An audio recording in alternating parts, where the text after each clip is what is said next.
Elf Cosmetic hires Matt Rife, a TikTok comedian, to be the new face in an ad campaign with a drag queen. And so everybody is like, how could you do that? How could you bring him on? He made a joke that I didn't like. You if you don't like the joke. Jokes are jokes. He's a comedian. So a Reddit influencer is kind of an interesting concept because you actually have to be involved in the platform. Very involved in the platform. And that's what makes Reddit really interesting, is that the people who use Reddit really love Reddit because they're very involved. So it's not like Reddit is more like it lives and dies by its network. But all of those people who are living in Southeast Asia who were paid to be followers are now being paid to click on things. I'll add, one of the reasons why it's hard to make impactful short content is captured beautifully by Winston Churchill, where he said, if I have to give an hour-long speech, I need 5 minutes of preparation. If I have to give a 5-minute speech, I need an hour of preparation. Soho House is going back to being private, and Ashton Kutcher is joining the company. Because once you're public, you have millions of anonymous individuals who are just care about rate of return. So they actually went and launched flash frozen boiled cod in select grocery stores across the U.S. Fucking brilliant. For $55. Yeah. I feel like David's protein bar is actually like a full French kiss, like so much protein. What a brand, what a brand, what a brand, what a mighty good brand. Say it again now. What a brand, what a brand, what a brand, what a mighty good brand.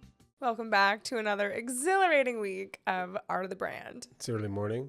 It's early morning. Yes, the sleep is in our eyes, but let's talk Well, shop. we're best in the morning, so let's kick it off. We got a bunch of stuff to talk about today. What are we talking about? Well, I wanted to kick it off with this Elf commercial. It's creating a lot of controversy. And, you know, it's funny, one of the comments we got on our Adam Sandler Happy Gilmore movie, which we're going to break down today, too. We're going to read the comments and talk about virality. Oh, the haters gotta hate. Man, we're really like kicking shit up in construction workers throughout Middle America. But You need branding. But one of the comments we got was from actually like an OG fan of the podcast, fan of our pages. He was like, all that you guys are doing is just like shitting on campaigns and branding these days. And I'm like, I like re-looked at our content last week and I'm like, we had really only one negative post. We were praising American Eagle and Sydney Sweeney. But what's interesting is I feel like we're trending more towards celebrating brands that do controversy right. And I don't feel that this Elf campaign is controversy right, even though it's done by the exact same agency that did the American Eagle campaign. You know, I see a little bit of fingerprints in it because the way they did the American Eagle, the way it was shot was a bit kind of obscure or ridiculous, like the way she was talking, like it was almost, right? So I saw, but then they just took it to a whole nother level in this Elf campaign because that commercial, if we're going to talk about it, was ridiculous. So this week, Elf Cosmetic hires Matt Rife, a TikTok comedian, to be the new face in an ad campaign with a drag queen. And the internet blew up with anger because Elf represents an inclusive, mass market, bottom of the barrel brand that like rips off beauty brands for $7 to $9, $4 to $9, like the cheapest of the cheapest products. And everyone online is saying that because Elf is an inclusive brand, therefore they shouldn't have used a comedian that had a canceled moment for making a joke on his comedic special called OnlyFans. So basically he became famous for like riffing on comedy of like very digital kind of zeitgeist moments. Like his whole skit was called OnlyFans. To me, it's telling me there's somebody brilliant behind this marketing agency, even though I don't like the ad. And I'll tell you why. There's an absence of clear thinking in the world because their thinking is corrupted. You just said, oh, you can't post that stuff on your stuff or somebody won't like it. I'm like, but what they're getting the actual signal is you want people to talk about your product, right? And so everybody is like, how could you do that? How could you bring him on? He made a joke that I didn't like. Fuck you if you don't like the joke. Jokes are jokes. He's a comedian. And it's time to tell people who don't like jokes to get the fuck off. Get out of here. Because that's what jokes are about. But people are trying to control the narrative. What they're doing is they're breaking the system now. They're breaking out of it and they're saying, we're going to put that guy in there. He told a joke. You know, he got slapped. It doesn't matter because what everybody's going to pay attention to is it's $9, right? That's the beauty of that commercial, even though I don't think it was executed improperly, but they're doing stuff, what they did with Sydney Sweeney and the jeans and what they're doing by him, I think is a deliberate campaign to get incredible attention at their products. And it seems to be working, whoever they're working for. Well, you make a great point. And I want to criticize the thinking of the ad only because I find a lot of businesses get caught up in trying to make branding this complicated work of art. An interesting takeaway is anything that you do in branding shouldn't cost the customer calories. So the reason why I dislike the commercial is that there is no connection naturally between personal injury, the tacky personal injury commercials, and being the lowest price point beauty product. Like, it's a lot of brain work to go through the entire commercial and leave remembering and desiring an entire range of products. This is where I disagree with you a little bit, because if their product is the cheapest, it's appealing kind of to the masses. And those personal injury lawyer commercials are directed squarely at the masses. They don't really appeal to intellectuals, right? They're ridiculous. But they work. They're proven to work, those personal injury billboards. But in that category, No, right? I got it.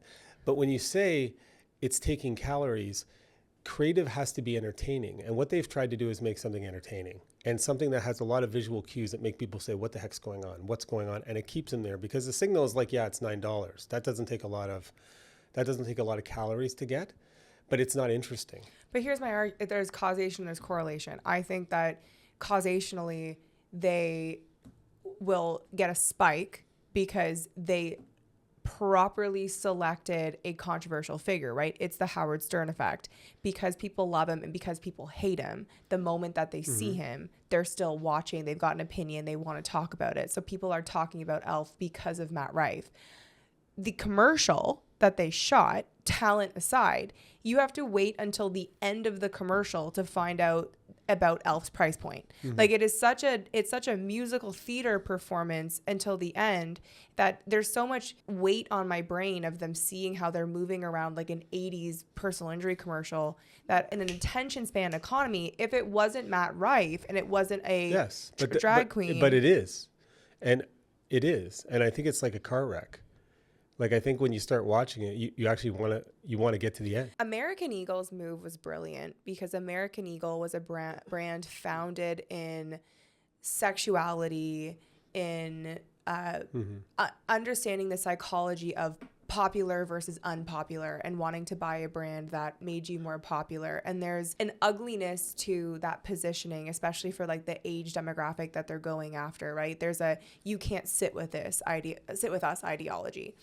And for American Eagle to have departed so much from that and to have really hurt themselves as a brand, it makes the most sense to pendulum swing back in an extreme way that pisses off a lot of people, because at least you're going back to people that had already spent money with your brand and connected in the past. So that, I really agree with that move.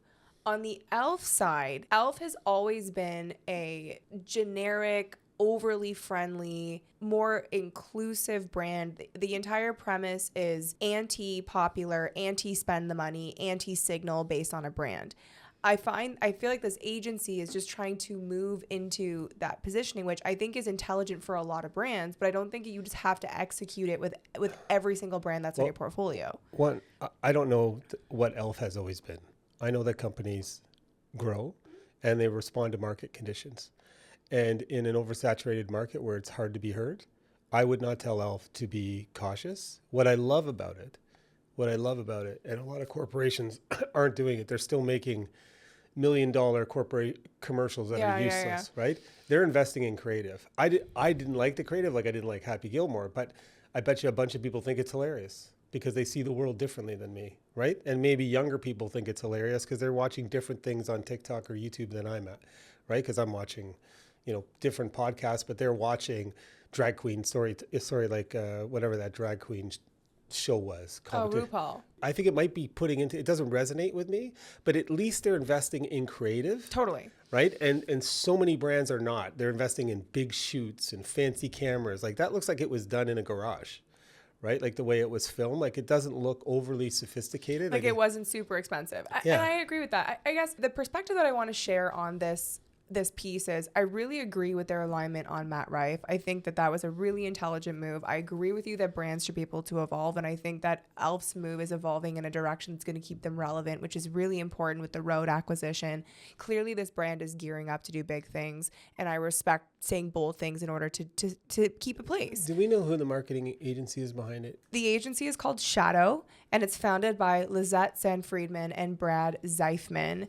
And they have been around for a while. Like, they're kind of OGs, and they have a huge book of business. So they have Tasha, they have Aerie, they have American Eagle, they have Elf, and they used to focus more on traditional PR, but now they're really leaning into campaign ideation and strategy. So they're kind of really executing these like viral social moments. We got to get them on the podcast or talk to them because they're doing something very interesting. And I think for our listeners who are founders or small business owners, you need to invest in creative, not expensive budgets, not expensive shoots. You know, like, and we've gone through this in our own, like, everybody wants to spend money on what used to be cool, expensive shoots, expensive commercials. Invest in great creative, find the creative that works, and then double down on it. And what we're seeing in these big business scenarios, there's lessons that the smaller businesses can take from it. Yeah. Is make something that's actually interesting, and don't be scared of controversy so that people start talking about your business. Well, you have to be controversial. And I really want to talk about the role of controversy when you're wanting to grow. And the word controversy is so negatively charged, right? When you think of the word controversy, it's the way that we are raised is to not be controversial. But when you hear people online talking about the role of controversy, it's the only way to stand out because the algorithm enjoys friction. It enjoys seeing people stay on something longer, watch it a few times, send it to a friend, come back, type a comment, delete the comment, read comments. That entire experience of how much additional time you're keeping users online pushes your brand further through the algorithm. And we understand the role of controversy, and I do not give a flying F about the construction workers we're pissing off with the Happy Gilmore 2 because they're not our customer. But the issue for this is when we want to give ideas to clients, they can't come with what that territory requires. Like, they would ask you to like pull down the video because it's getting comments of people that are never going to be your customer. Yeah, what I think is interesting about your point, and we haven't really talked about it too much, but asking yourself as a business owner or even a marketer how your experience allows you to react with controversy. Because culturally, when we work with some people from certain cultures, right, especially Asian cultures. Yeah, high context, yeah. Right? You cannot be controversial. You don't want to say no. You don't want to ever look wrong. Yeah. Right? That's why they don't put their hands up in school as much because looking wrong is very bad. So they're terrified of it. But you have to ask, what marketplace are you in? And so if you're in a marketplace that's not adverse to controversy, you as a founder who wants to make money have to go through some steps, probably with a good advisor, to become comfortable with it in a way that's true to you. But I think that holds a lot of founders back in their marketing, messaging, and branding. Because they don't understand the role of virality. Like, if you want to grow, if your goal is growth means that you have to have new eyeballs coming onto your page or your brand. In the digital sphere, the only way that you have measurable growth on your page is because you're doing something interesting or different. And interesting and different means you can't regurgitate the same thing that somebody else said, or you can't really say anything. And I've really been pushing people recently. I actually had a really famous speaker that I was doing a discovery with, and he's like, what this entire approach has taught me, because I talk a lot about outer circle versus inner circle, is that he's like, I've been actually saying nothing. And he's like, I can't break through, even though I have 100 booked speaking engagements every year, because I'm not saying anything different online. There's no reason to bring new people onto the page. And people don't understand, when you have 6,000 followers, or 4,000 or 1,000, however many number you have, 100,000, and you post a piece of content and on average only 1,000 people see your piece of content, Instagram is telling you that your other 99,000 followers, they do not think your content is good enough to send to people who have followed you. And when you talk about the word growth, that's why there's a metric on your Instagram post when you click on it, it says percentage of new followers. if your content isn't even getting to new followers, you are not growing.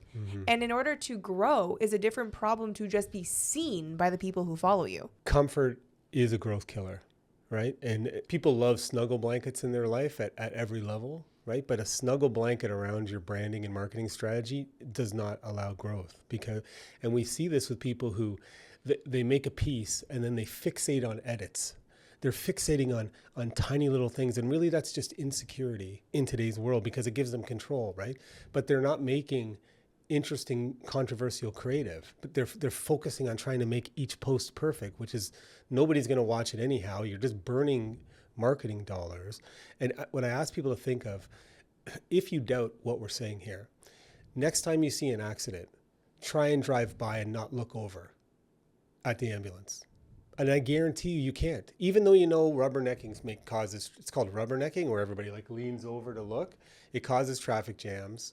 There's nothing to see there. There's nothing to see there usually. But you will look, and that is your attention. You are so freaking correct. The step, though, to get from saying literally nothing to being the proverbial though accident on the internet is such a massive gap. And that's the thing that I talk to most people. I'm like, when I'm talking to the average person, I'm like trying to get them to talk about like why they choose to not use a proven brand in their industry because they professionally disagree with this ingredient or that. And they're like, I can't even do that video because I'm so afraid of the other doctors, proverbial doctors in my industry judging me. And I'm like, oh, all right, well, conversation's over, because if you're not even prepared to say what you truly believe in, you're saying in a consult, that's done. But the growth for us to get to the point to be comfortable of going online and talking about a popular movie and saying that it's not good it's taken even me a while to get to kind of that place. And it doesn't, that's why I'm saying, like, for you to talk about the proverbial accident on the internet, it's taken us time, and it's taken also me to realize that it's not going to kill you. You can take it down. Just for interest's sake, let us know in the comments next time you're driving by an accident if you don't look. Because I want you all to think of when you go by, try not to look at the accident. I just want to know if people can do it, because I bet you they can't. Well, the only people that are going to tell us are like the two people that take pride in not looking at the accident. Or that they're going to be lying about it. No, like but that's also why often the most famous figures are controversial figures, right? Is because they stage controversy. But that's what Howard Stern literally said. Is he said initially early in his career he played it safe, and he realized when he just showed up and said controversial things, people loved him and people hated him. But regardless of what side they're on, they still continue to tune in. You know when he got canceled? When he just subscribed to one political thing. And this year he got canceled because he just bent the knee to a power thing.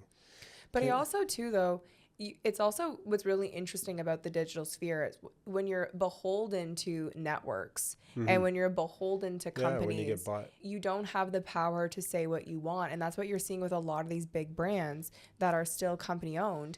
They're realizing that the power of these internet personalities, that they live to tear you down. And that's like the Elf Matt Rife point, is he's a literal comedian. Like, he didn't make this comment as a professor. Like, he was a comedian. And the point of comedy is for it to be on the extremes, because what's funny is the things that people can't say. And it's not that his joke is funny or not funny. It's that he's allowed to, in his role, to say shit that's offside. He's a comedian.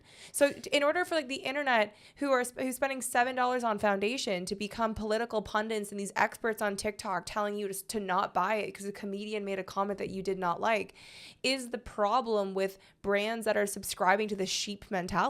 Because you're not going to get anywhere by trying to please everybody. So much good stuff there. That's a real all day long. And I think we're going to talk about it later in the podcast about the opportunity for family and founder-led companies to beat the big guys because they can brand. Yesterday when I was on the call with Founder, I did a group call out of Australia, and one of the students said, one of the girls had shown her brand, and it felt more similar in an industry that wasn't the one that she's in. And he basically brought up the point of Zag You know, the idea of when everyone is zigging, you should zag, and what I thought about that idea. And I said, you know, it's complicated in visual identity, because to go back to that point of like how many calories it takes to consume, because you don't want your product to take too much work for someone to understand what you are. So if you're an adult vitamin brand, going like hot pink and like tutti frutti with yellow is going to signal to the consumer that this is probably for kids, and it's probably not going to be successful because it's not visually aligned. But if you actually really want to understand the fundamental of zag and what zag represents, that is the American Eagle Sydney Sweeney campaign. That is hiring Matt Rife to do a beauty beauty commercial. Like the idea of zagging is actually doing the thing that causes commentary and a conversation, because that's what's different. Like we don't need another beauty ad of inclusive models in a filtered within a beautiful meadow, smelling it, looking at their skin. Like that's not zagging. Right? That's doing the same thing. It's a cash barbecue. Like it's just, I honestly today think that 70-80% of marketing dollars are complete waste of money. And the agencies and the marketers are just using kitschy words to keep people thinking something's happening, but it's an absolute waste of money, and people need to refocus where they put their resources. Every business owner wants it easy. They want the magic pill. They want the creative that has no risk, that doesn't piss anybody off on the internet, which is like impossible to do if you want to actually like stand out. But they want to sell out their product, and they want to have a viral 15 minutes, but they don't understand what that comes with. It goes back to comfort, right? Like it's more comfortable to pay somebody to do something, you know, but what founders and business owners need to do is make content that's uncomfortable to them. Because the things that are worth doing are hard. That was even when I was on this call yesterday with Founder, it was like 30 people who have jobs, started businesses, who are starting. It's almost like this like hobby where you can like order these, you can go to a formulator, you can go to AliExpress, and you can design a product, and you can build a website, and you can generate some images on and you can have this company. And I realized when I was in there, I'm like, business owners, it is so saturated. It has never been harder to break through. It has never been more noise on the internet. And you think doing the same shit as the brands that make hundreds of millions of dollars per year is going to make you stand out. But what I want to say to that is it's also never been easier to be successful because of this power shift. In the past, to capture market share, you had to pay millions to a giant agency that controlled it. And today as founders, it's easy to start a business, but you can't start a business and play it safe and try and do what the big people, the big boys do, or the big girls do, right? You have to, if you start a business, you have to be a guerrilla. Yeah. Well, you're fighting special ops, deep operations. You can win. Like small guerrilla operations can defeat giant countries and companies. Like if you just look at the ocean spray campaign, everybody should look at that. 2020, individuals on a skateboard playing Dreams by Fleetwood Mac, drinking an ocean spray. Not a paid commercial. 35 million views. Did more for sales than all marketing campaigns combined in the past 10 years for ocean spray, right? You can do that. Right? You're not going to do it on the first time, but you can try to do those types of things. There is a power shift that empowers you if you get the right advice and you take the right initiative. Just don't expect stuff too soon. You know what I mean? And don't judge yourself by what others are doing. Well, it's literally the conversation I had yesterday. Like, you know, not for nothing, but this podcast has changed our lives, right? Like we get incredible opportunities, and we're not owned by a network. We're not sponsored. We weren't introduced by people at Warner Brothers. Can't cancel me. We paid for this equipment. It took a lot of episodes, took a lot of work, took a lot of bodies, but and you don't know which one is going to be the one. But when I call it the in the game theory, right? When you're in the game and you're showing up and you're doing the work, and you're not doing the work for the reward. You're not doing it for the treat. You're doing it because you go through a mindset shift where you understand you have to be involved in your branding. You need to say something interesting, and you need to give people value. And when you have that mindset shift of, I'm not trying this for 3 months and giving up. When you have the mindset shift of, I proverbially work out, I eat healthy, I create my own content, I am a founder with a personal brand, it transforms the opportunities you have and what comes out of that content, because you're no longer looking for like, you no longer see it as just work. Like, I don't see creating content as just like an annoying thing that I have to do and I want to outsource it. We are obsessed and we're invested, and that's what does well. But humans make the mistake of, they overestimate or overexpect what can happen in the short term and don't appreciate what can happen in the long term. It's like fitness, right? It's like everything. You work out 3 times, you're sore, you don't see a change. You just do the work for a year, working out, all of a sudden you're a different body. Same thing with content, with marketing. Like, you really have to invest in it. I just want to interrupt this podcast for a rogue lawyer mindfuck moment. I want to help our listeners with tactics and tips that I use in the variety of my businesses. And because we're always talking about authenticity, I just want to, in your workplace and in your relationship, here is a way to know if somebody is authentic or not. I'm ready. You ready? You look them in the eye and you ask them, are you authentic? And do you know what inauthentic people say right away? Yes, I am. But authentic people will think. They'll pause. They'll go, oh my God, do I tell the truth all the time? Am I this? Then they'll go, and they'll kind of say to you, yeah, I try to be authentic in most situations. But ask somebody if they're authentic, and if they immediately say, yes, I am, they're not authentic. And that's a little red flag to you in your business. You know you're dealing with somebody who's not being completely honest to you. Cool. Let's move on. So you have to understand the role of virality, right? Like, in order for something to go viral, people have to fundamentally disagree. And people don't understand that what makes the algorithm pop off and what makes it do well is that you're exuding an opinion that people can either fully support or fully disagree with. And what becomes complicated with virality is you need to share and showcase your opinions, because often people show support through silent action, right? Through following, through sending it to somebody else. There's a very small percentage of people, when you're saying something that a large group of people are going to disagree with, that want to support and come for you in the comments. Like, most people don't want to be in the controversy, but they want to share and participate in it, and they want to see content that aligns with their values and their worldviews. So for context, if you went to the Happy Gilmore post, we're going to read some of the comments, you would be like, ooh, I don't know. But what you don't see is we got a ton of followers from it, right? A lot of people followed it. A lot of the people who are our target clients and customers reached out to us or say to us privately, holy shit, that was the worst movie I've ever seen. The movie is falling apart. And 3, you start generating clients and customers that are more in line with you because you're sharing your worldview and your values. It's who your target market is, right? Like, Happy Gilmore's target market might be people who eat McDonald's every day, right? Our target market are, educated, elevated marketers and founders and business owners who are generally interested in growing, thinking. So even though the ratio of comments is negative because it got viral because people who didn't generally follow us started shitting on us, right? Our target audience likes to see them shit on us and agrees with us. You know what I mean? So it reinforces the people we want to have a relationship with. And, it's once you get to the point where we're at, where now we enjoy the trolls. Right? I love it.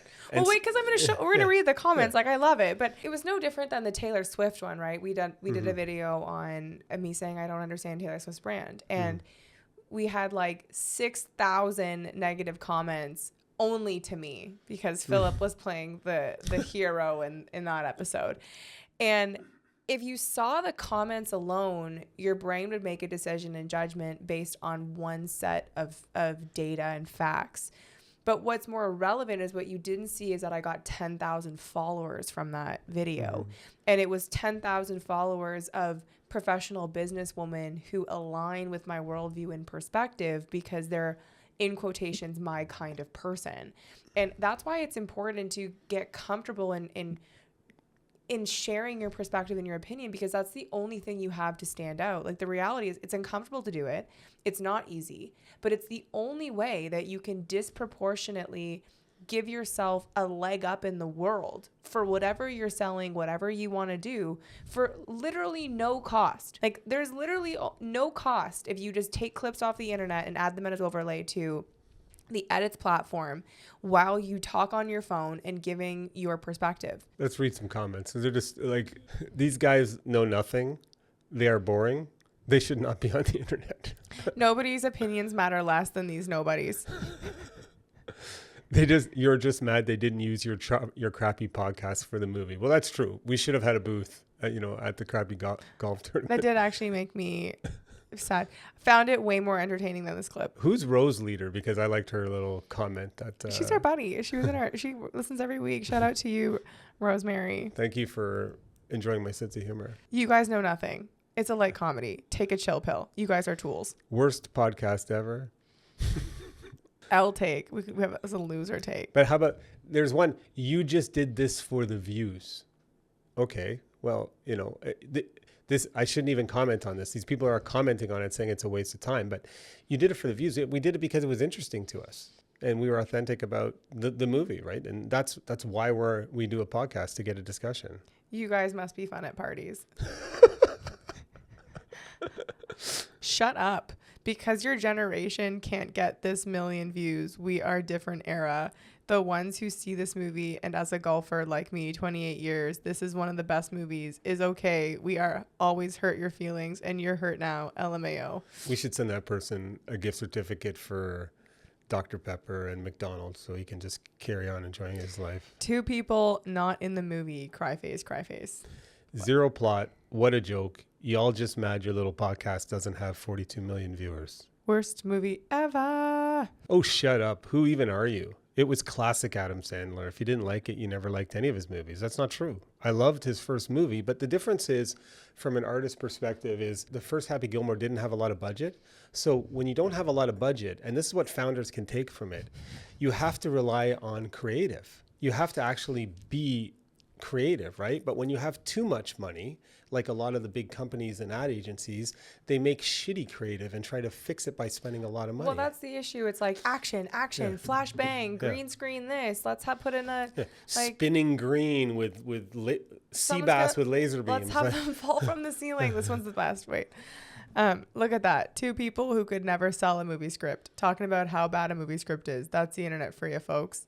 I feel like we honestly should be approached by the have a couple producers, movie scripts. and it should be a contest of like, we should get like a week to be able to like write a script, and like with where AI is going, because they have like scanned all the people, like we could like relaunch Happy Gilmore 2, and wouldn't Ty Poehler have the last laugh? Honest to God, Live is so interesting. I would have had Adam Sandler go to Saudi Arabia and play, and there's so many jokes there. You could bring Borat to be a fucking guest in there. Like, there could have been so much fun stuff. But anyhow, thank you to the haters. You make us better. We love you. And Haters are my motivators. Anyhow, No, and somebody's like, it's the best sequel ever. I'm like, hello, Empire Strikes Back, Godfather 2. Harry the Potter was great. The best Love Harry sequel Potter. ever. Ridiculous. We're doing that to laugh because the point is, and it isn't to pass judgment. It is just the reason why we create content is for utility, right? Like, we run an agency. We love doing branding. We love working with business owners, and we want to attract business owners who want to think differently. Honestly, like, I like helping people who are good people, and and helping them scale through branding and what I do with strategy. That gives me the most joy. But I feel like what people need to hear, and they're hungry to hear, is how to think clearly so they can grow, because there's so much noise telling them what to think. Yes, but you also have to understand that this is just a piece in our larger puzzle, right? Like, in order to generate more awareness, in order for our podcast to grow, in order for our accounts to grow, like, you have to take a mid-body strike at big shit. That's, you can tell you went duck hunting last year because you got that shotgun thing. I had a good You positioning we'll hold. post a picture of you duck hunting on the podcast for that. But you have to, if you have an opinion on something that is breaking or that is happening, like, that is how you ride the algorithm. And my point of why we wanted to touch on and to bring it up is, you have to use, it's really that idea of like the thinking fast and slow, right? You have to use more of that longer term strategic brain than that initial response of, I'm in panic, I'm being attacked, I need to shut this down. And when you analyze the comments that are negative, they are not business owners that are launching strategic and successful products that we would want to work with. And that data point is so relevant in how I want you to move forward in life, that you have to stand out and either be prepared to piss people off people off whose opinion don't matter to you. It's so true. And it's so true in the industry, even with marketing. Like, be alive to how many buzzwords people are using in your marketing world. Yeah. Because strategy has been replaced by buzzwords, goals. Like, this year, our strategy is to capture more market share. That's not a strategy, right? And or to be more inclusive. Like, these aren't strategies. We're not promoting people getting into deep thinking, which questions assumptions. And I can tell you, having worked with people, very successful people, they're often held back because they've become too accustomed to not having their assumptions questioned. And I've had many experiences recently where I question somebody's assumptions and there's a giant wall there, but it's their own barrier to growth. And that's why you need to bring people in with an outside perspective who can come into your business and go, wait a second, is that assumption actually valid still? Or are you just doing it because, in order to grow, you need to have friction and get out of the comfort zone and have people question you. And that's what a lot of founders don't like doing. They just like marketers and lawyers and all of these service providers, they become expert at feeding back to you what you want to hear so they can take more money from you. And I think that's what's different about the way you do things and we do things is we're prepared to tell potential clients what they don't want to hear. If they don't want to hire us, that's fine. But you're not paying. If you have a yes person working for you, one of you is redundant. You're bang on. But also an interesting point to what you're talking about and the longer theme of it is if you want to be wrapped in bubble wrap, it's going to be so impossible for you to move forward because everything is so highly documented online. It's interesting. I was listening to Diary of a CEO of I mean, you're too old for this, but you remember The Sweet Life of Zach and Cody? They were like super relevant to me. But they were these like two twin boys that had this TV show on Disney Channel. And he talks about how it was interesting to become kind of a big child actor before the years of like social media. He's like, because if you launched something that like wasn't good, it would just go to the back of the shelf in Blockbuster and like, you know, it would just be kind of buried. He's like, now it's so interesting and fascinating because like so much of our lives like live online. Like think about stuff you tweeted when you were like 14 and like you can be hired by a brand in your 40s and then someone just goes and digs back and then it becomes this huge controversy and it's getting to a place where we're so oversensitive and we're trying to find ways to cancel because we want to like virtue signal and virtue shame and we need to become less sensitized to the differences. Because when you have movies, I am old enough to remember the Blockbuster rental day. There we go. Right? Like it's hard. There wasn't really anywhere where it was hard to get movie reviews. You know what I mean? Like you would read, you would read in the Chicago Tribune, Roger Ebert's movie review, but like you didn't have like journals ready to find it out. But in today's world, movies they don't have to appeal to the masses. They can appeal to a segment because you can get 1 million people around the world to like it. And you were talking this week about Reddit and Pinterest and how these things are kind of changing the way you find niches. Men are buying on Reddit because when men go to make men are less fleeting in their buying decisions stereotypically. So they're not looking to just buy what Hailey Bieber posted about, you know, wear it for 2 nights and like be done with it. Like men's buying decisions are more intentional or it's more gift focused, right? Like they'll get their jacket for Christmas. Like that's their winter jacket. Mm-hmm. So because of that, there's been a massive trend towards Reddit threads, which is an anonymous based feedback platform that is kind of evolving into where men are making their marketing and buying decisions. Because like you've even gone through this, like you spend a lot of money on Facebook ads and you've bought like luggage off of Facebook ads, you buy brands off Facebook ads, but you become frustrated because you buy this like cool Swedish luggage brand that is like different and you feel like it's unique and yours. And then you use it for 6 months and then it breaks. Like you're probably a consumer that might move to looking at a Reddit thread from getting feedback of other men of like what's durable, what's going to last. And it's an interesting move. Let me say most marketers and agencies don't do Reddit. So again, it moves to the power imbalance. But Reddit is where people can do research where there's an anonymity to it, so people aren't worried about being canceled. But it's also harder to populate with fake reviews and fake bots, which is right. Yeah, you can't. And that's where you can see reviews online that are fake. Can't do it though. Yeah. It's just pure labor, right? It has to be an in-house marketing tactic. But Patagonia, the creative is important. Yeah, and Patagonia is doing it well. And Patagonia has also become a cult brand within definitely like tech bros. Like the Patagonia vest over top of the like sweater, like they really have tapped into like having a market segment, and it makes sense that they're connecting with men on Reddit. So if you're just from this, like what you can take away, and this is like stuff we usually charge for, if some of your target market is men, well then spend a few hours learning how to go on Reddit and create some channels that allow men to research your product. It's worth it for me just giving you like a quick little sizzle on that. So basically the way that Reddit works is you have to get like almost a domain authority. So you have to give so many comments on, you have to contribute to the platform. So that's how they like stop brands from just like infiltrating on brand product. So we actually did this for a client years ago for trying to connect with people of color for laser hair.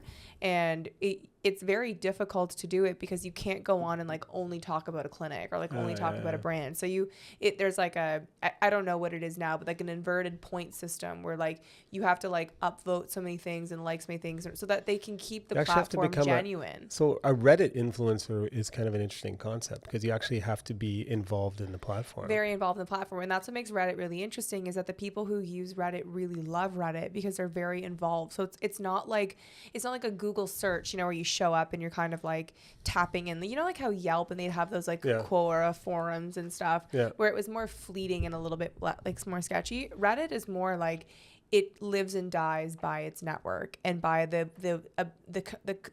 level of contribution quality. So the answer you get on Reddit is usually quite in depth. Like it's a very solid answer. So for people who really like to research, it is a strong way because it's anonymous too. Like you don't get anything from giving an honest review. So people who really want to give real feedback love Reddit. That trend is interesting. I hope that there's influencers in Reddit who can make money because it sounds like they're more committed to being influential by giving real opinions. That would be something I would look at. But it also leads me to discuss Substack. Today's world, when everything is oversaturated, we're both enjoying Substack because you can actually choose who you follow. Like you can limit who you're following. And because it's got a lot of intellectual thinking, like your Substack articles are over the top in terms of content and quality, right? And so rather than going on Instagram and because I went to school for writing, Ray, and having Ray will know what we're talking about. But I find on social media the news feed that they're giving you, right, is designed to kind of keep you engaged, but it's distracting you, and sometimes it's hard to follow the people whose opinion you really want. But you can go on Substack and follow 20 thinkers, and then your brain can deal with their content. I get a lot of questions as to why we do Substack and kind of the thinking kind of behind it. And it goes back to that being that in the game theory. So if you're someone that's starting out, it becomes very easy to be overwhelmed by the Internet of Things. Like there's TikTok and there's Instagram and there's YouTube and there's Substack. And what I really like about it at the point of where we've mastered the time management of video, right? Like we have video kind of locked in. It was a really interesting journey with our own content creation journey in that first it becomes very difficult to create a video in a minute or less.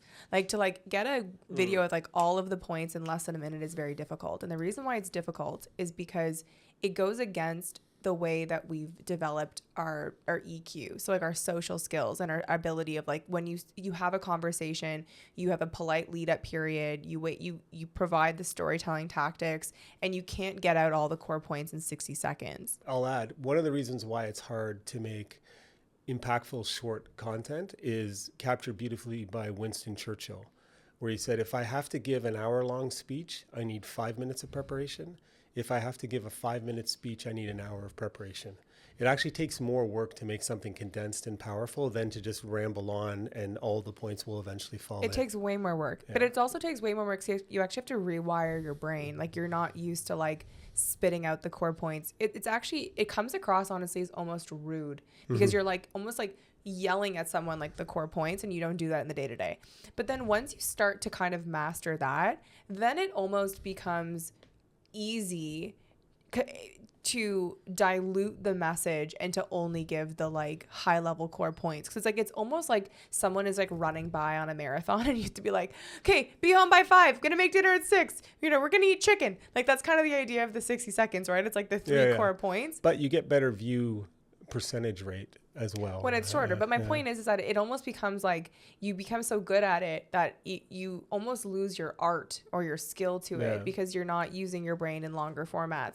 So that's when it becomes better for you to start writing out the idea, because then you kind of are going back to that paint stroke of like, what is it that I actually want to share and what do I want to do? And that's where your brain can start going into different content mediums. There's people who like to read a longer format. There's people who like to read a shorter format. There's like people that like to, that's why Instagram's really pushing different content mediums. Like you should be doing a carousel and a video and a Substack. I always think of coffee shops for some reason, but I think of short form reel in a coffee shop is the quick serenity of being a quiet third space where you're working and you're sipping your coffee, right? That's a short form reel that can capture a bunch of attention in different ways if it's done well.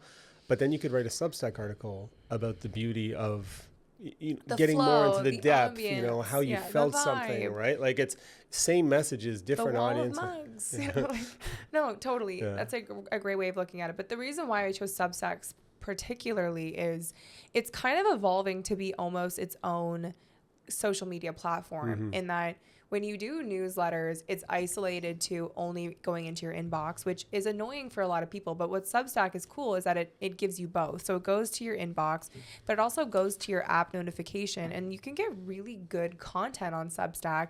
And a lot of brands are going into it too. Like I really respect the way that Rare Beauty does it. They really show you the behind the scenes and kind of an inside look of how they're approaching things and how they're doing things. And it's a unique and different medium to get to know the brand in a different way. And it's just a really cool platform. It's kind of like going back to like more like the old school MySpace. And social media is so like flash bang. Instagram's like video, photo, overfiltered, like best corner of the cafe. Whereas Substack is more like, here is like, as an artist in whatever you do, here is my approach to the art of this message. Like you can improve your life if you go to a coffee shop every day and rather than scrolling, you have 5 people whose material you like, and every day you just read one of their articles. Yeah. Just as a calm, because you don't have to buy a newspaper. You just read Camille Moore's Branding with Benefits. You read, Chamath Palihapitiya or Ray Dalio's Principled Investing. Like you could actually really improve your life with 5 to 8 minute reads of people that you like and declutter. Highly recommend it. Follow Camille Moore on Substack and The Rogue Lawyer if you're feeling dangerous. The Signal and It's called The Signal on Substack. Yeah. So we've talked a lot about the kind of, let's call it the signal, right? Like the creating the creative and the power of creative. The other thing that we want to touch on is understanding where to disproportionately invest in your product and service. And I think this is a really relevant conversation because times are tough right now. And businesses are constantly looking for ways to save a dollar, to cut a corner. And we had the experience recently with, so FS8 this is not a paid segment. This is just truly Camille and Phillip in the wild, always acknowledging and noticing where businesses do things right so that you guys can learn from this. But we went to this new Pilates club that opened up in town here, and it's called FS8, and led to a really interesting conversation because it's created by the owners of F45.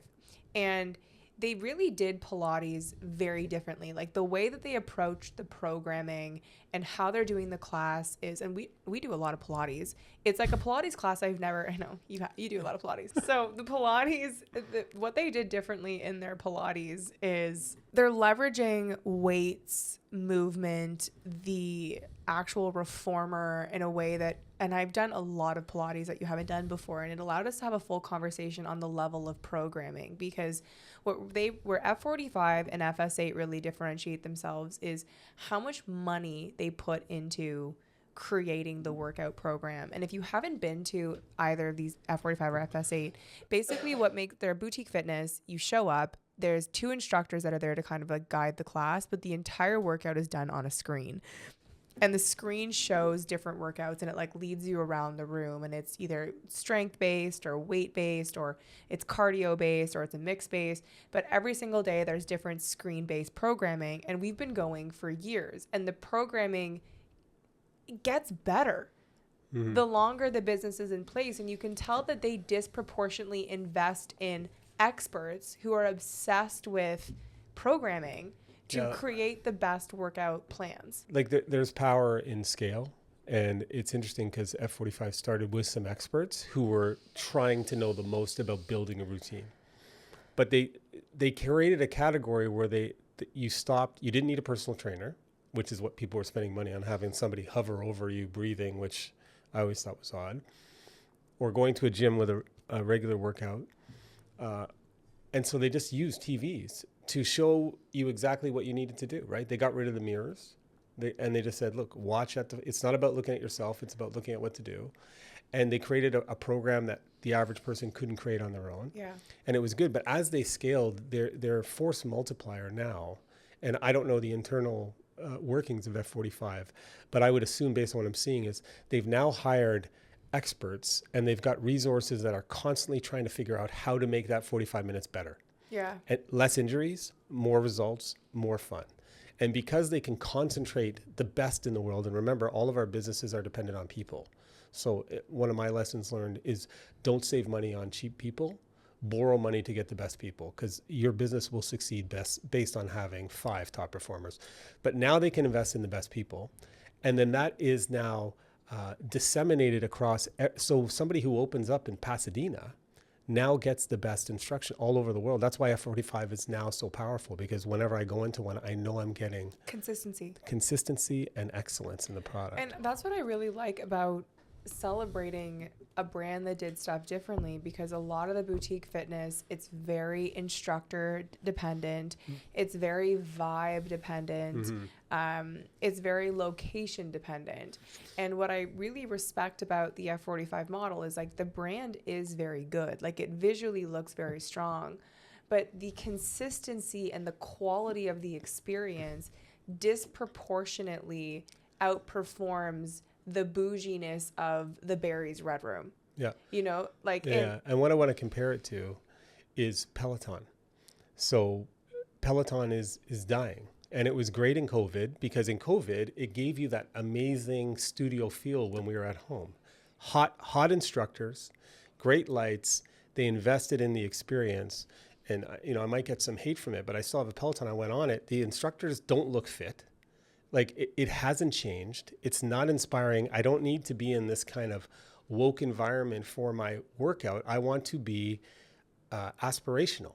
You know what I mean? Like it's not about just constantly telling me every workout how the world needs more rainbows. I get that. I support that. But they've moved away from providing the best cycling experience or best cardio experience. What do you think? Peloton is an interesting case study because they forecasted a business model based on a situational moment that was not going to perpetuate forever. So they were perfectly situated to provide a boutique fitness, an escape from a stressful time that was locked down. And it was above and beyond what you've ever experienced. Yes. On a bike, a stationary bike. It was a category killer. A new Category killer. Yeah. And it disproportionately was, like, just from an experience standpoint, from the state of the world, they had everything mastered and they nailed it.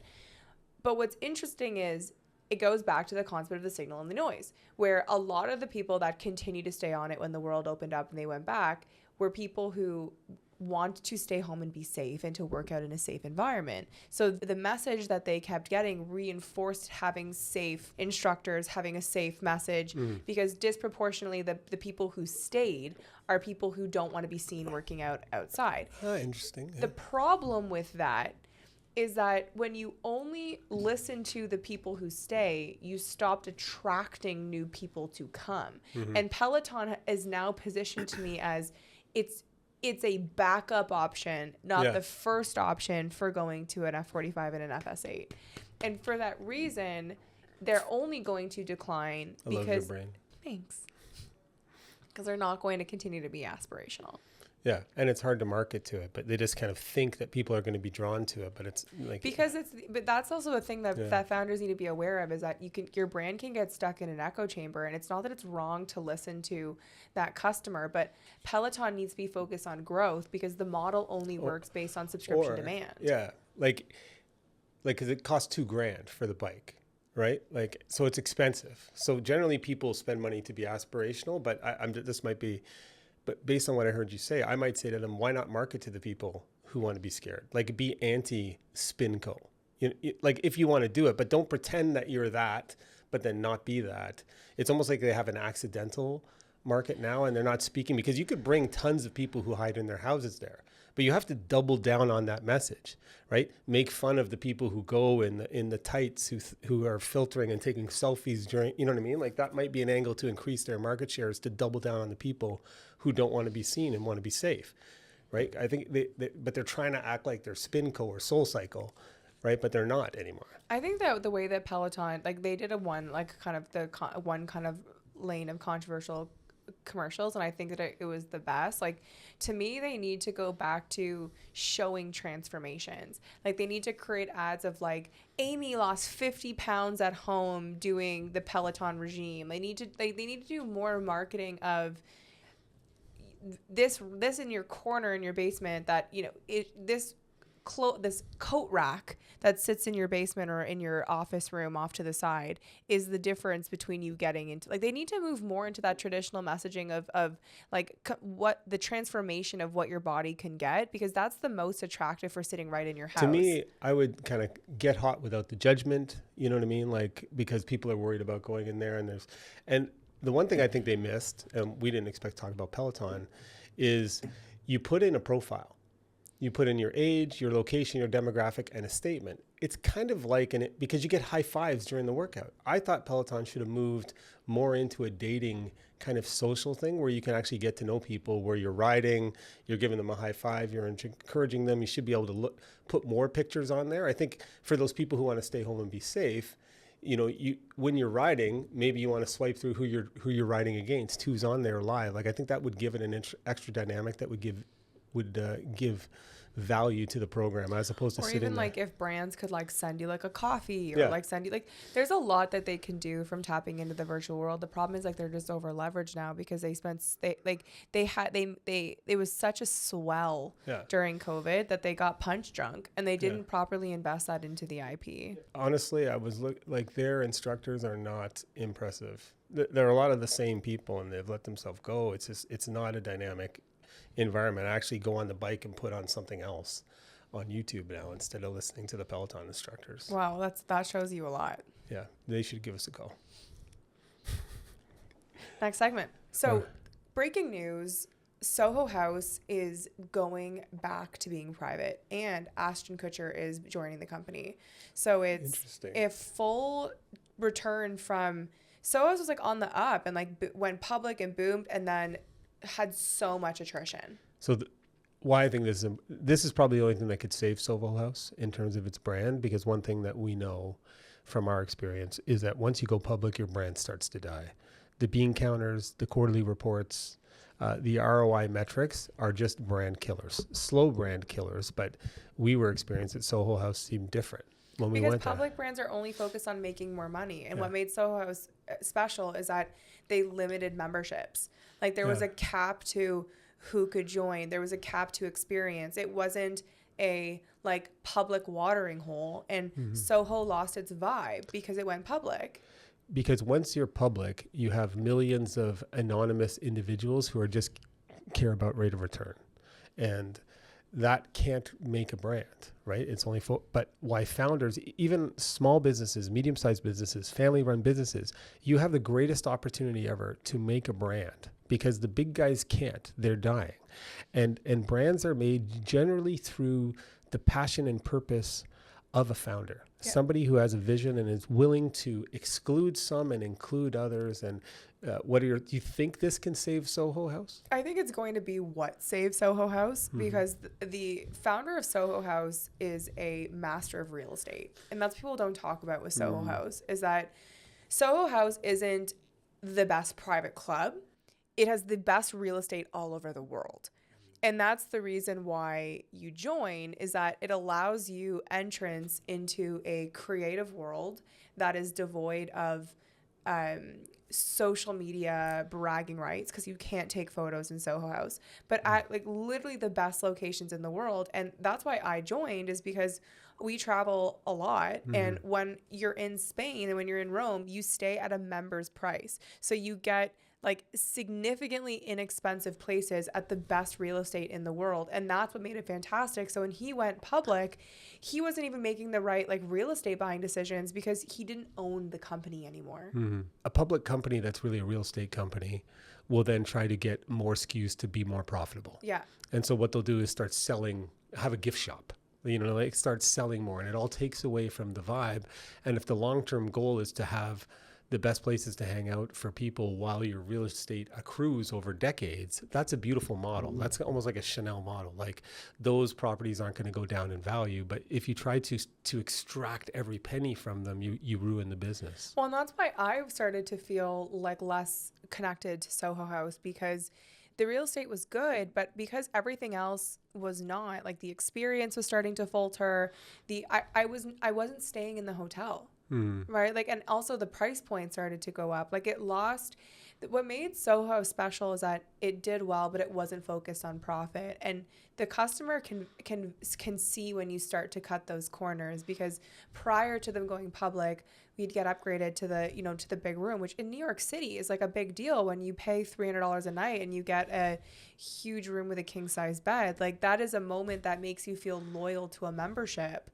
But when you start to lose that, you start to lose your base. Yeah, like just off the top of my head, because there's an exclusiveness out of it, like they got to get double down into it, because those rooms are really cool. But there should be ways to qualify, almost like you're moving up, you know, the Hermes ladder or the Scientology ladder, whatever it is, like that if you're a contributing member to the Soho House vibe through a bunch of different things, you can qualify, like almost make it like so you don't know if you get a reservation, like they select you. Like I would kind of make it so that you're fighting to feel like you're in the community, as opposed to just pay. They were just selling as many memberships as they could because it was more revenue, but it was taking away the value of the membership. Well, it also annoyed me too, because they made it like the same menu at every club. And I think a part of what makes a membership experience special is that like when you're in Amsterdam or when you're in Spain, it's a menu that's like local, you know, like it feels local. It's a global brand, but there's a local feel. And when you go to like Spain and it's the same butter lettuce salad that they have downtown Toronto,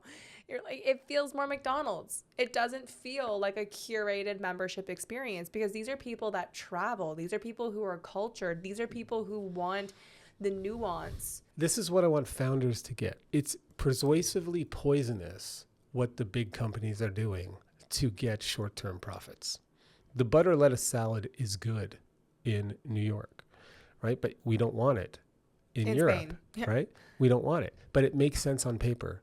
And you can't let your branding be delegated to accountants, you know, or financial planners. You have to believe in something. You have to believe in serving your clients and your customer base and double down on it. But there's never been a better opportunity for founders to create brands, to create something unique, and to beat the big guys by focusing on long-term branding investment. Fuck yeah.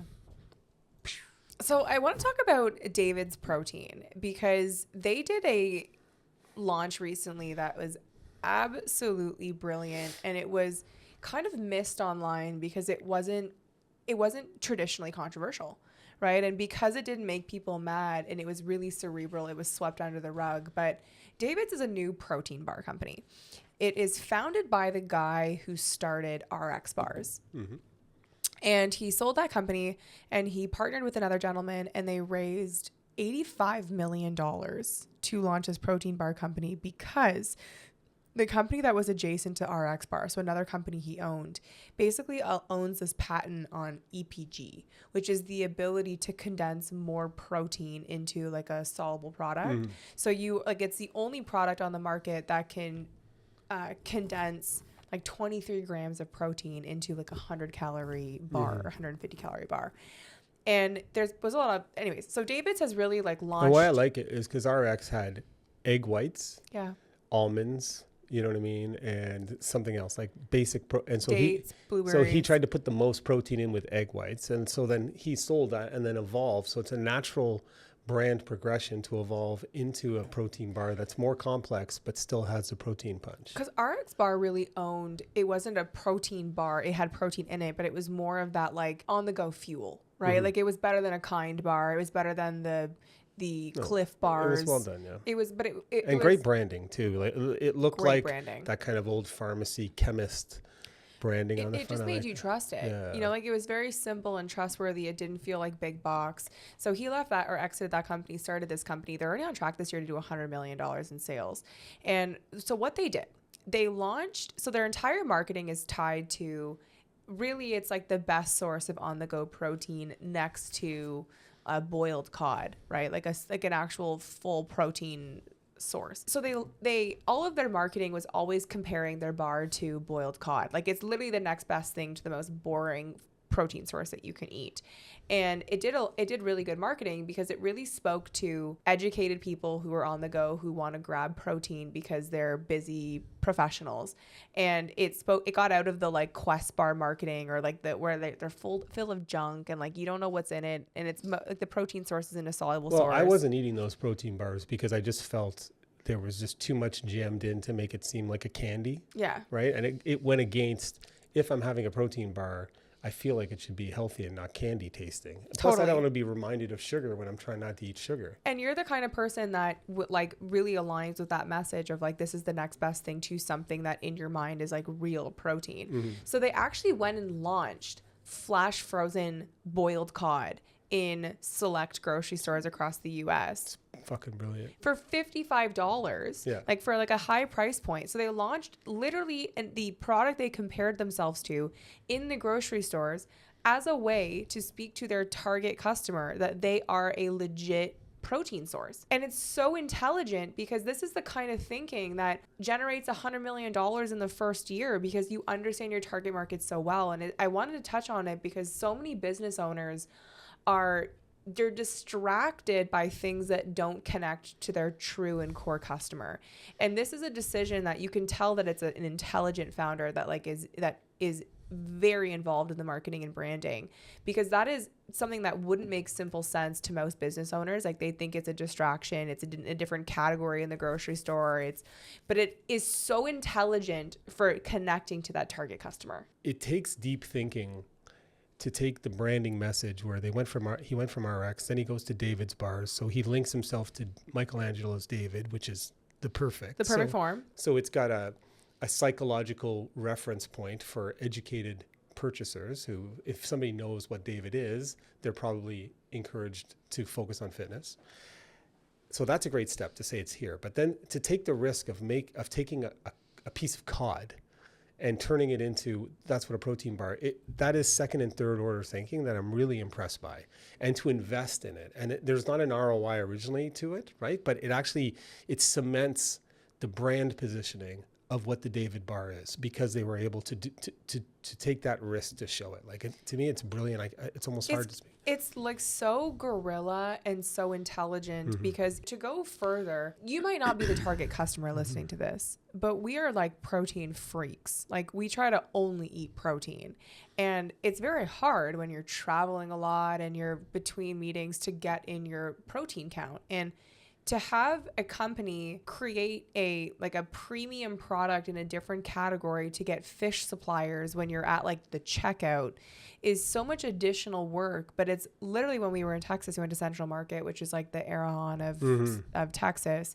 We bought like 20 of them because seeing that leap signaled to me that they are my people. And it's such an intangible, when you talk about the difference between branding and marketing. Branding are those like asymmetric upsides that are hard to measure one for one on a balance sheet, but are the things that like stand out, that stick, and that make your brand last. And it's the same thing with F45 and FS8. I support those businesses and I have memberships and I go often because they are my people. Like they are so invested in keeping the product at a point that continues to get better that they earn my loyalty, and they understand that we are their target customer. We want to go in for a hard workout for 45 minutes before the workday. And when you understand and you're so in line with your target and you make such intelligent decisions, like you look at read the Trader Joe's case study, you read the Four Seasons case study, you read the IKEA case study. These brands that became massive were not a mistake. They truly understood their customer and they made decisions that made perfect sense to their customer and to their customer only. You know, there's something to be said for the old ways. And I'm trying to capture by taking a piece of cod. It used to be called scrud. It was considered like poor people's food, right? So cod was just scrud. Even on menus in Europe, it was called scrud, right? But it's like, it just reminded me a bit of Don Draper when they were talking about tobacco. Like, you have to find something about the product that speaks to your target market audience. And so they took a piece of cod and said, this is the most dense form of protein, and then took scrud and made it into a $55 pure protein product. Like, it's beautiful, right? And there was something in Obvious Adams I was trying to look up about. But like when Don Draper took tobacco and said, rather than this, and this, just say it's toasted. Even though it's all toasted, it just conveys something to the audience about feeling, you know, speaking to what they want from the product. But they're not even doing their product to really sell it. Like, they're not looking like there's not going to be frozen cod flying off the shelves. I think they have it in like 2 grocery stores in the US. Like, they really did this in small batch. It was a guerrilla marketing play to sell more protein bars. I don't want to go and buy the flash frozen cod from them. They're not a cod company. They're a protein bar company. But by them going and doing that well, they're launch, a protein company. I would actually buy the cod in a grocery store. Because when you reframe it now as the highest density of protein per pound on the market, now I look at cod differently. I don't look at it like cheap filler food. No, that's a great point. That's a great point. I would go into the supermarket and buy it if they told me that it was pure and good, and I would cook it more. But they're not sold at every grocery store. Like, it's like this one really bougie grocery store in New York City. You know what I mean? Like, and it's being sold for $55 for one tiny square piece of it. So it's not like really. It's like a steak. No, I know, but it's not really being designed to be like sold en masse. It's more of a marketing play. Yeah, but a beautiful marketing play. I'd love to ask or interview the person who did that. It was spectacular. I guess chef's kiss, not French kiss. I guess, but I feel like David's protein bar is actually like a full French kiss, like so much protein. Okay, nice. I wanted to talk about. Organic first, paid second concept, because I think I would say maybe 1 out of 100 agencies or marketers know this or are saying it, right? Most people are like, because they can't do it. Yeah, it's, you know, how much this is like why founders, you have to have an in-house marketing team, because it is so difficult as being a third party to provide for you as someone that doesn't work at your company amazing organic content. Like, that is why, like, honestly, business owners that just keep throwing money at agencies, like, you're keeping people rich and your brand is suffering because you cannot outsource organic. What makes it organic is that it is done in-house. You can get ideas. Like, we get paid to give people ideas, like, because that creative brain is hard to find. But ideation isn't the execution when you're talking about organic content, right? And that's half the battle too, right? It's the people that we work best with are so obsessed with this stuff that the idea is the difference because they can go and execute it. Yeah, exactly. You know, but the people who like take the idea and then don't really get it, so they don't get the right angle or they don't get the right piece. And that was like a conversation I had 2 weeks ago. I'm like, that 20% difference is literally the difference. Yeah, and you have to practice to become good at it. But rather than every agency is like, spend money, they'll sell you on, people are still buying SEO.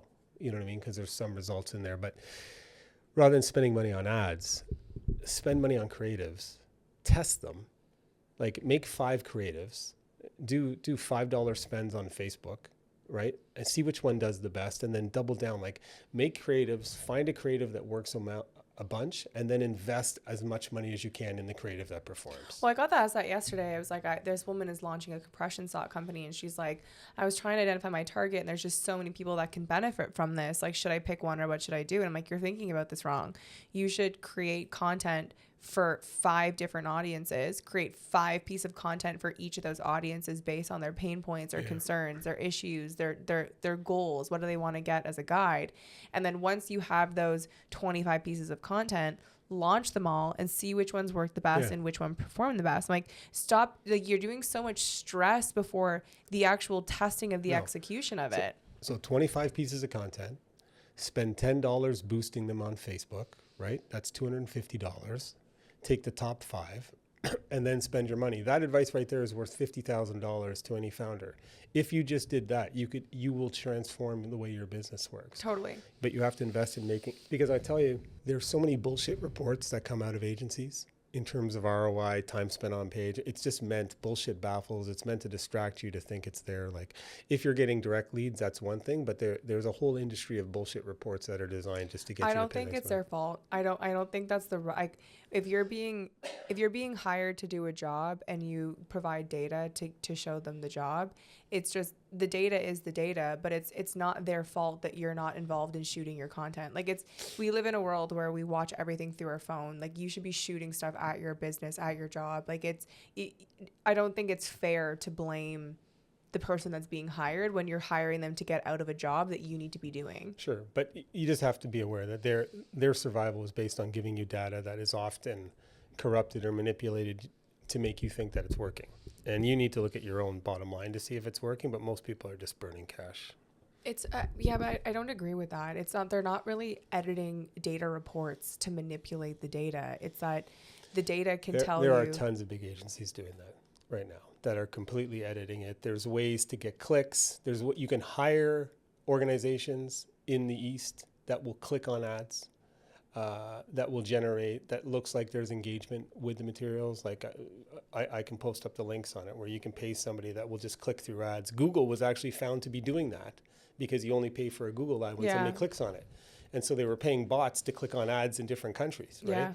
So you have to be very aware of that type of stuff. But that's also Google doing it as Google. Like that's not also an agency, like, right? Like you're not wrong at what you're saying at the highest level. I'm saying the average person that's listening to us is not hiring these.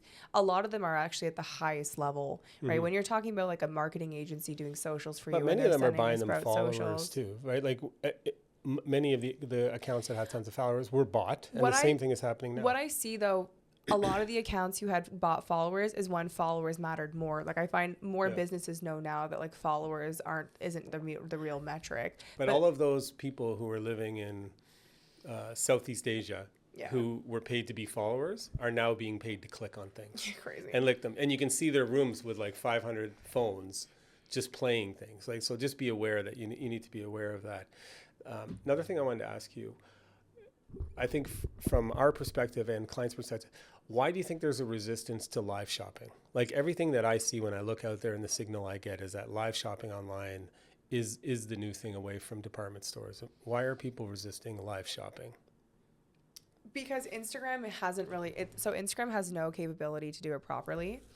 And TikTok was set up to really support the live shopping model. But TikTok is so hard to set up the TikTok shop and to get those pieces in place. TikTok really blew it. They really blew it. They blew it on the support aspect of like who you can talk to get it set up, because TikTok was really the place where that could have done as well as it did in Asia. But you can't really get support. But this is where I want to push back. Wherever you see something is tough to do, and this is what I want to tell the younger generation, stop saying it's tough to do. If it's tough to do for your competition, that is a screaming sign that it's worth doing, right? And the problem is it's worth doing it. It's not easy, but everybody wants it to be easy so they can see immediate metrics. What I see from live shopping is it's not just about the shopping. It's a secondary way to get attention. It's a secondary way to get followers. It's dynamic. It's uncomfortable. You're not going to be successful on your first three, and it's tough. But from my perspective, if it's tough, if it was very easy to set up TikTok shopping, everybody would be doing it. The reality, though, is the people who are being successful on the live shopping are there for hours and hours and hours. So for the average business owner to So then show why up is and do Gary an Vee hour- telling people, small business owners, every time he talks to them, to set up live shopping? I actually don't agree with that message from him, because when I look at like the ability to create organic content and for it to be in feed linked, like I've got a lot of data from it. Like these business owners that show up and do like an hour live, they're selling 5-10 products, which is like something. But when you look at the numbers of like when Jeffree Star does it, he goes, I make 50,000 a live. He goes on for 12 hours. And that's also what they do in Asia. It's like they go on and they show up for like, but he didn't start a week ago. Right? Like the opportunity was there because nobody else was doing it. And because he was doing the hard thing when nobody else was doing it. Yeah, now totally. he's I'm just saying that the barrier for sitting on there for 8 hours or for 7 hours, like that is hard for the average business owner. That's why I'm not as bullish on it like you're being, is that I would rather, if you're starting on all the things, get better at creating organic content and positioning. Like there's boxes. But this is where I think the effects are. 1 hour a week, 2 hours a week, go live. Even if, because you'll get used to being uncomfortable. Yeah, totally. You'll be used to a little silence. You'll be used to seeing yourself on camera, right? It's part of the training thing. But I would just think, take a look at it. I think people should look at it if they're selling products and they're niche products that are loved around the world. Who knows? As a founder, you should be more involved in your business. Like, you're not wrong in bringing it up because you need to get uncomfortable. Like, you should be creating content. You should be creating a community. You should be doing lives. The only area of where it's complicated is it's not the jump from not being involved in your socials and not creating content to just going straight to the thing that in your brain is like sale, sale, sale. It's not going to work the way that you're saying it needs build up time. So like, you're going to do a lot of the lives and it's going to be 10 people that are on it, 11 people that are on it, which is, to your point, you are correct in that you need to start thinking in terms of, I need to get on my phone more. I need to shoot more. I need to get more connected to a community, but it's not the way that it was being sold a few years ago, which is disappointing. The storefront, Yes. As the storefront. Yeah. Like, I'm just thinking of it now. Like, I should be going on Facebook Live or TikTok Live more often and just offering scaling advice, right? And having people come in and building and getting used to that. Like, you should just, because when you give yourself live, people are attracted to that, and you never know who is a casual follower who might click to see what's going on and becomes a more passionate follower. Yep. Who then refers. That's pretty much all I've got for today. What do you got left? The last thing I'd like to talk about is I had an interesting moment yesterday on that founder call, and I was speaking to a woman who launched a product out of necessity. So she went through a very difficult pregnancy journey, and she tried several times and she couldn't get pregnant. She had an ectopic pregnancy. She had surgeries. She just went through like literally a hell of a time to have a kid.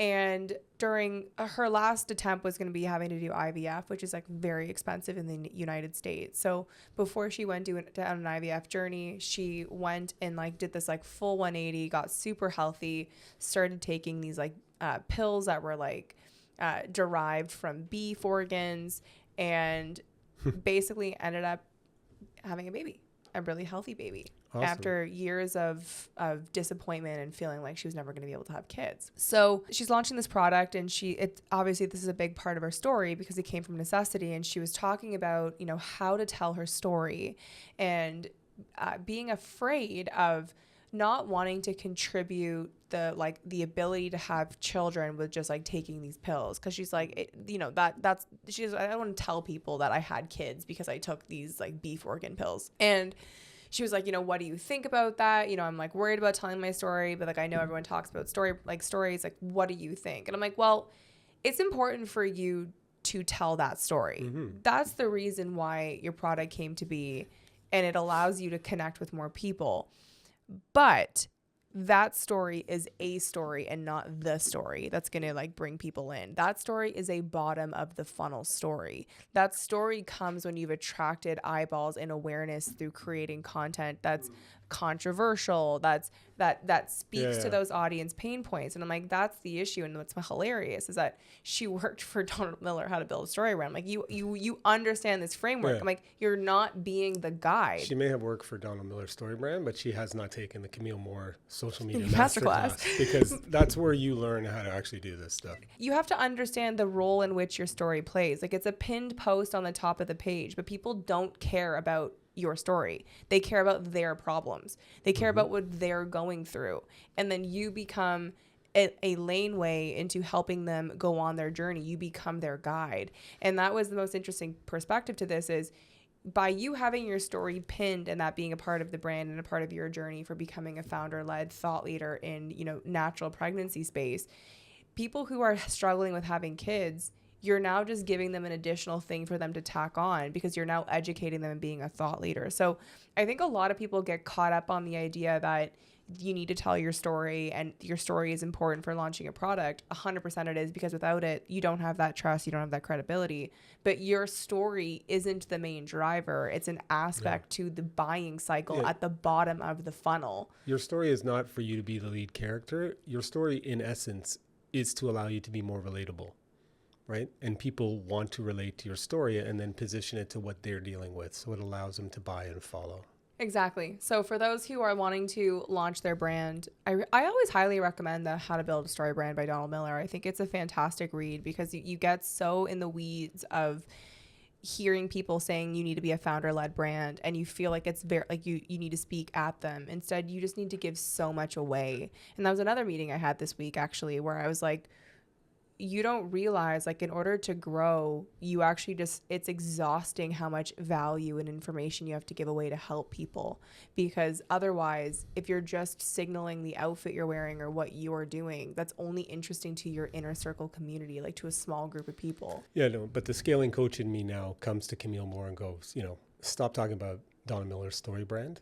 Your courses capture it and give 100 times more. Somebody who joins your cohort will do 100 times better. So stop just telling them to read. Like, they should take your course. If they can't afford that or the cohort, then they can go back to the story brand. But what you are doing is manifesting that 10x for their businesses. That's what I have you here to sell my shit. So hope everyone has a fantastic week and enjoyed listening to this episode of Art of the Brand. And as always, guys, just send this to someone.